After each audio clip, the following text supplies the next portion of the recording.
Lecture series के अगले lecture network programming through जावा में आपका स्वागत है। आज से जो हम लेक्चर सीरीज स्टार्ट करने वाले हैं वो है कि जावा में नेटवर्क प्रोग्रामिंग कैसे की जाती है। ठीक, तो स्टार्ट कर दें। आज जो टॉपिक हम लोग डिस्कस करने वाले हैं उसमें है नेटवर्क प्रोग्रामिंग क्या होती है, नेटवर्किंग टर्मिनोलॉजीज को डिस्कस करेंगे उसके बाद, और उसके बाद देखेंगे कि कौन से पैकेज और कौन सी क्लासेस हैं जो कि आपकी जावा में जिनके थ्रू नेटवर्क प्रोग्रामिंग की जाती है।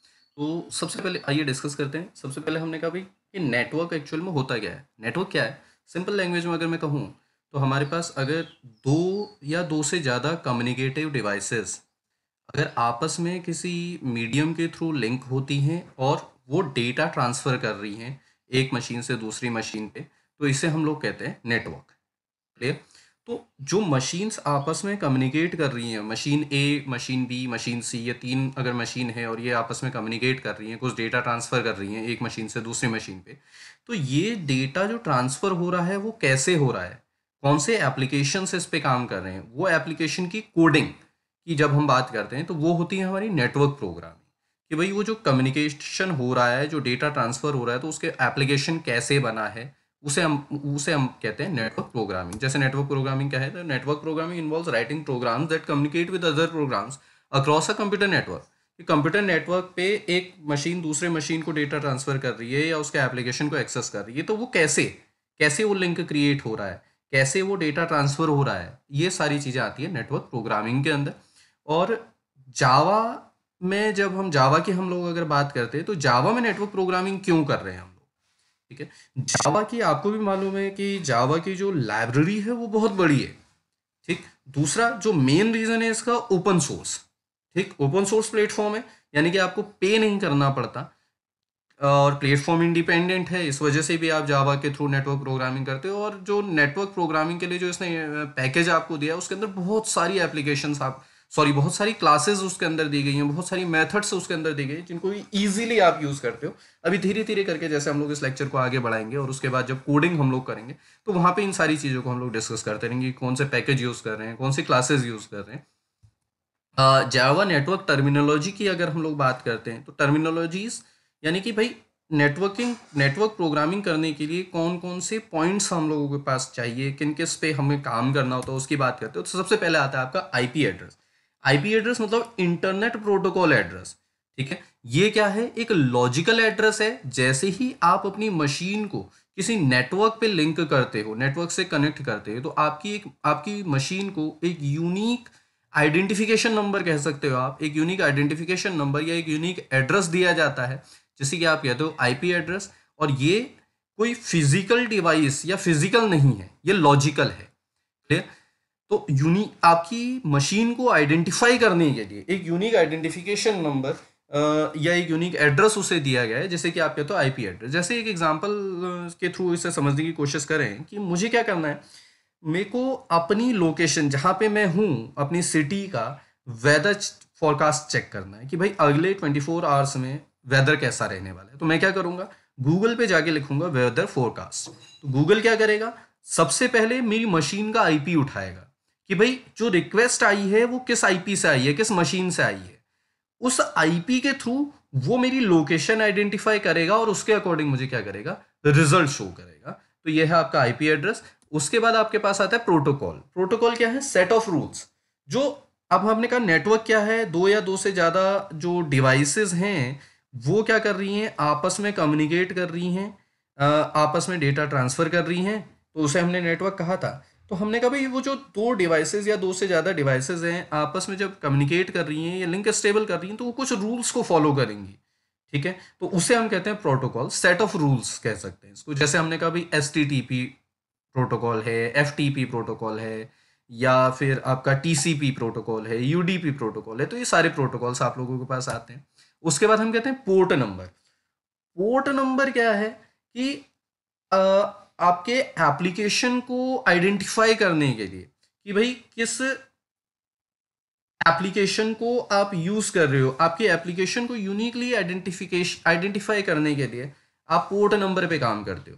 जैसे मैंने कहा कि मुझे क्या करना है, एक मशीन ए है, वो मशीन बी को कुछ एक एप्लीकेशन को उसकी यूज करना चाहती है, तो जब मशीन ए मशीन बी को रिक्वेस्ट भेजी, तो मशीन बी को जब वो रिक्वेस्ट भेज रही है, इसका मतलब वो क्या है, मशीन बी का आईपी एड्रेस तो उसके पास है, लेकिन उस मशीन बी में किस एप्लीकेशन के लिए ये रिक्वेस्ट गई है वो क्या उन बताएगा, आपको पोर्ट नंबर बताएगा। जैसे एक एग्जांपल से समझने की कोशिश करें तो कुछ ऐसा कि कोई दो पर्सन है, पर्सन ए और पर्सन बी, क्लियर। तो पर्सन ए क्या कर रहा है, एक लेटर पोस्ट करता है पर्सन बी के लिए, वो मैसेज कुछ ट्रांसफर करना चाह रहा है पर्सन बी को थ्रू पोस्ट, क्लियर। तो वो क्या करेगा कि एक लेटर लिखा उसने, एक मैसेज लिखा एक पेपर पे, और उसके बाद उसे एनवलप पे दिया, और एनवलप पे उसका एड्रेस लिख दिया कि भाई किसके लिए है। उसने कहा भाई बी पर्सन के लिए है। बी पर्सन किसकी कहाँ रहता है, उसने कहा भाई उसका स्ट्रीट हाउस नंबर ये है, उसका स्ट्रीट नंबर ये है, उसका सिटी ये है, उसका डिस्ट्रिक्ट ये है, स्टेट ये है, और कंट्री ये है, क्लियर। तो अब क्या हुआ, ये जो एड्रेस था ये क्या है, उसका आईपी एड्रेस है, कि भाई इस एड्रेस पे जाके ये लेटर पोस्ट होना है, सॉरी लेटर डिलीवर होना है। तो वो क्या हो गया, उसका आईपी एड्रेस हो गया कि भाई उसके स्ट्रीट ये है, स्ट्रीट नंबर ये है, उसका हाउस नंबर ये है, उसका स्ट्रीट नंबर ये है, उसका सिटी ये है, डिस्ट्रिक्ट, ऐसे करके ये क्या हो गया, उसका आईपी एड्रेस हो गया। लेकिन उस आईपी एड्रेस यानी कि एक घर पे हम मान के चल रहे हैं कि 5 पर्सन रह रहे हैं, तो उन 5 पर्सन में से किसके लिए वो लेटर आया हुआ है वो कौन बताएगा, जब स्टार्टिंग में आपने लिखा होगा टू XYZ या बी पर्सन बी, तो वो बी पर्सन कौन हो गया, बी पर्सन ही उस लेटर को रिसीव करेगा, वही उसे खोलेगा। तो वो बी पर्सन के लिए लेटर आया हुआ है, तो वो बी पर्सन यहाँ पे किसका काम करेगा, एक तरीके से पोर्ट नंबर है कि भाई हाँ ठीक है, ये जो लेटर आया हुआ है वो किसके लिए आया है, बी पर्सन के लिए आया है। ऐसे ही जब आप कोई डेटा ट्रांसफर करते हो तो एप्लीकेशन किस एप्लीकेशन के लिए एक्सेस करना चाह रहे हो वो कौन डिसाइड करता है, पोर्ट नंबर डिसाइड करता है। ऐसे पोर्ट नंबर की हम लोग बात करते हैं तो ये क्या है, कुछ फिक्स पोर्ट नंबर्स हम लोगों के पास हैं। जैसे मैंने कहा भाई कि HTTPS hyper text transport protocol secure, ठीक है, के लिए आपको अगर पोर्ट नंबर यूज कर रहे हो तो वो पोर्ट नंबर असाइन है 443, STTP के लिए 80 पोर्ट नंबर असाइन है, SMTP के लिए 25 पोर्ट नंबर असाइन है, टेलनेट के लिए 23 पोर्ट नंबर असाइन है, FTP जो डेटा ट्रांसफर होता है उसके लिए है 20 पोर्ट नंबर असाइन। तो ये ऐसे कुछ पोर्ट नंबर्स आपको प्री डिफाइंड है, ये असाइन है, यूजर डिफाइंड भी होती हैं। उसके बाद हम बात करते हैं मैक एड्रेस की। MAC address media access control address इसे हम लोग कहते हैं। ये आपका फिजिकल एड्रेस है जो कि डेटा लिंक लेयर पे काम करता है। आप जब भी किसी जो नेटवर्क डिवाइस है उस नेटवर्क डिवाइस को आप अगर किसी नेटवर्क से कनेक्ट करते हो तो उस हार्डवेयर को, उस डिवाइस को एक एड्रेस असाइन होता है जो कि फिजिकल एड्रेस होता है। जब आईपी एड्रेस की बात करें तो लॉजिकल था, यहाँ पे क्या होता है, फिजिकल एड्रेस असाइन होता है। इस एड्रेस को हम लोग कहते हैं मैक एड्रेस। उसके बाद बात आती है कनेक्शन ओरिएंटेड प्रोटोकॉल। अभी हमने प्रोटोकॉल यानी सेट ऑफ रूल्स, तो कनेक्शन ओरिएंटेड प्रोटोकॉल एक आप लोगों के पास आता है। कनेक्शन ओरिएंटेड प्रोटोकॉल का मतलब है कि पर्सन ए पर्सन बी को कोई मैसेज ट्रांसफर करना चाहता है, कोई डेटा ट्रांसफर करना चाहता है। पर्सन ए जब पर्सन बी को कोई डेटा ट्रांसफर करेगा तो पर्सन बी क्या करेगा, जैसे ही उसे मैसेज मिलता है वो एक्नॉलेज करेगा पर्सन ए को। ठीक है, कनेक्शन ओरिएंटेड प्रोटोकॉल की बात करते हैं तो कनेक्शन ओरिएंटेड प्रोटोकॉल में क्या होता है, जो रिसीवर है वो एक्नॉलेज देता है सेंडर को। ठीक है, तो इस वजह से ये क्या है, रिलायबल है, ये रिलायबल कनेक्शन होता है, ये रिलायबल होता है। जैसे हमने कहा भी TCP ट्रांसमिशन कंट्रोल प्रोटोकॉल आपका कनेक्शन ओरिएंटेड प्रोटोकॉल होता है। अब हम बात करते हैं कनेक्शन लेस प्रोटोकॉल की। कनेक्शन लेस प्रोटोकॉल हमने कहा भाई जो डेटा ट्रांसफर होगा उसमें कोई एक्नॉलेज नहीं मिलेगी, पर्सन बी हमें कोई एक्नॉलेज नहीं देगा, रिसीवर हमें कोई एक्नॉलेज नहीं देगा। ठीक है, ये रिलायबल नहीं होते हैं और आपका फास्ट होते हैं, लेकिन कनेक्शन ओरिएंटेड प्रोटोकॉल से फास्ट होते हैं। जैसे UDP है, यूजर डेटाग्राम प्रोटोकॉल जो है वो कनेक्शन लेस प्रोटोकॉल होता है। ऐसे बात करते हैं अब सॉकेट की। सॉकेट क्या है, सॉकेट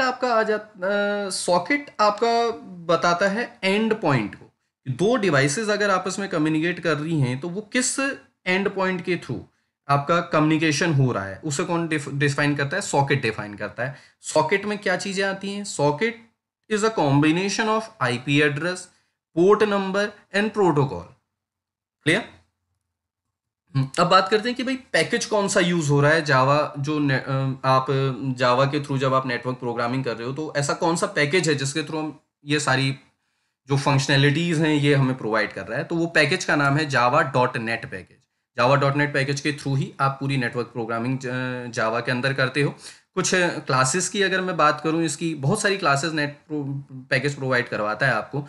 कुछ मेन क्लासेस जिनको कि हम आगे लेक्चर्स में यूज़ करने वाले हैं, अपने प्रोग्राम्स में यूज़ करने वाले हैं, उनकी अगर बात करूँ तो उसमें सबसे पहले आती है आईनेट एड्रेस क्लास। आईनेट एड्रेस क्लास क्या होती है? आईपी स्पेसिफिक क्लास होती है, आईपी एड्रेस स्पेसिफिक क्लास होती है।